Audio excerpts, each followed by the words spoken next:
கடவுளே, என் பையனுக்கு நல்ல புத்தி கொடுங்கப்பா. ஃபோன் அடிக்கிற மாதிரி இருக்கு.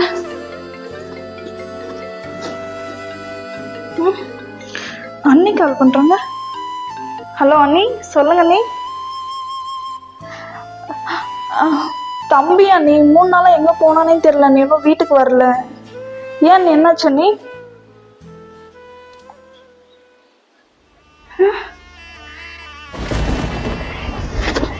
என்ன நீ சொல்றீங்க?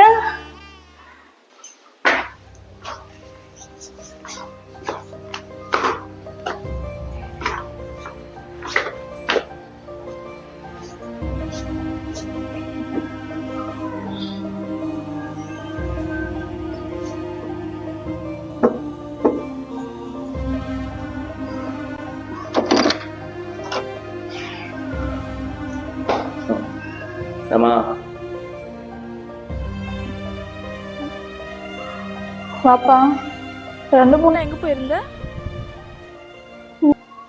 ஃப்ரெண்டு கூட தான் போயிட்டு வந்தேன். உங்க பக்கம் தான். சாப்பாடு என்ன இருக்கு? பசிக்குது, சாப்பாடு கூட. போ. சரி உட்காரு, சாப்பாடு எடுத்துட்டு வரேன்.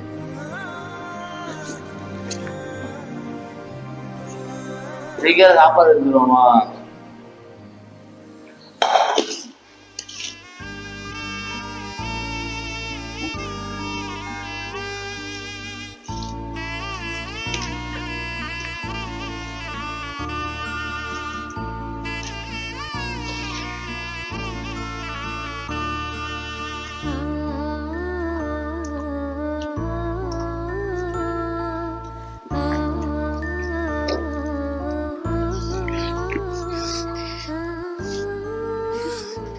ஏன்பா அந்த பிள்ளைய கொண்டு?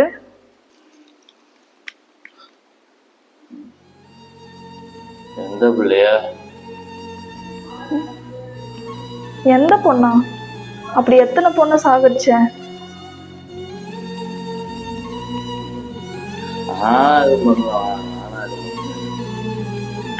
எனக்கு எல்லாம் தெரியும்பா. எதுக்கு அந்த பொண்ணை ரேப் பண்ணி கொலை பண்ண? சரி விடு, அம்மா பவர் யூஸ் பண்ணி நான் வெளில வந்துட்டேன்ல, அப்புறம் நான் கம்முன்னு இது சாப்பிடும் போது பேசாத. அந்த ஒரு தைரியத்துல தானே இப்படி எல்லாம் நீ பண்ணிட்டு இருக்க. ஏதோ ஒரு தப்பு பண்ணிட்டு ஏதோ ஒரு பொண்ணை கொண்டுட்டு ஜெயிலுக்கு போனா யாரோ ஒருத்தர் வெளியே எடுத்துருவாங்க. அந்த ஒரு நம்பிக்கை, அந்த ஒரு தைரியம்.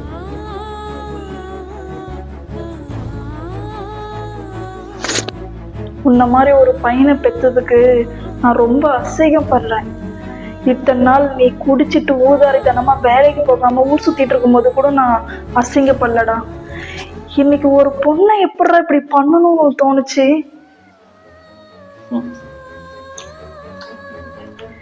அங்க அந்த பொண்ணை ரேப் பண்ணும்போது உனக்கு தோணல? அந்த இடத்துல உன் அக்காவோ தங்கச்சியோ, ஏன் உன்னை பெத்த அம்மான்னா அந்த இடத்துல இருந்தா நீ இப்படி பண்ணிருப்பியா? உனக்கு அப்படி போகணும்னு தோணுச்சுன்னா உன் அக்கா தங்கச்சி இங்கதானடா இருக்காங்க, அங்க போக வேண்டியது தானடா.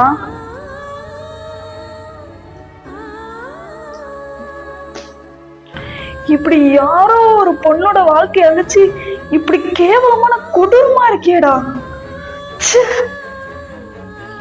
அவங்க பெத்தவங்க எவ்வளவு கஷ்டப்பட்டுப்பாங்க.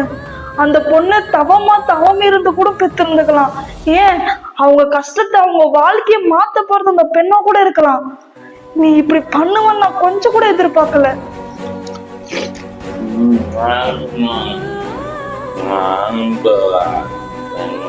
நான் செத்தனா இதுக்கு ஒரு முடிவு கிடைக்காது. ஆனா நீ செத்தனா உன்ன மாதிரி பண்ற எல்லாருக்கும் ஒரு முற்றுப்புள்ளி வைக்கிற மாதிரி இருக்கும். இனி இந்த மாதிரி ஒரு பையன் எனக்கு தேவையில்லடா. அதனாலதான் நீ சாப்பிடுற சாப்பாட்டுல நான் உனக்கு விஷம் வச்சிருக்கேன்.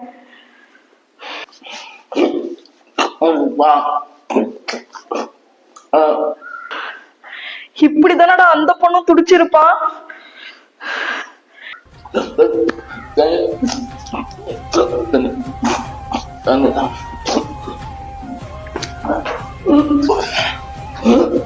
இனிமே இந்த மாதிரி ஒரு செயலை எவனும் வாழ்நாள்ல நினைச்சு கூட பார்க்க கூடாதுடா.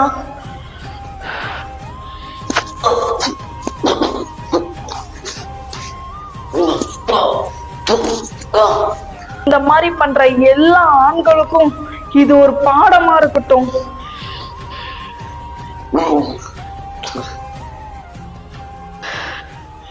செத்து தொலைடா. ஒரு பெண்ணை அவளோட பர்மிஷன் இல்லாமல் தொடணும்னு நினச்சா இதுதான் நிலைமை. பெண்களை எல்லாரும் பாதுகாப்போம்.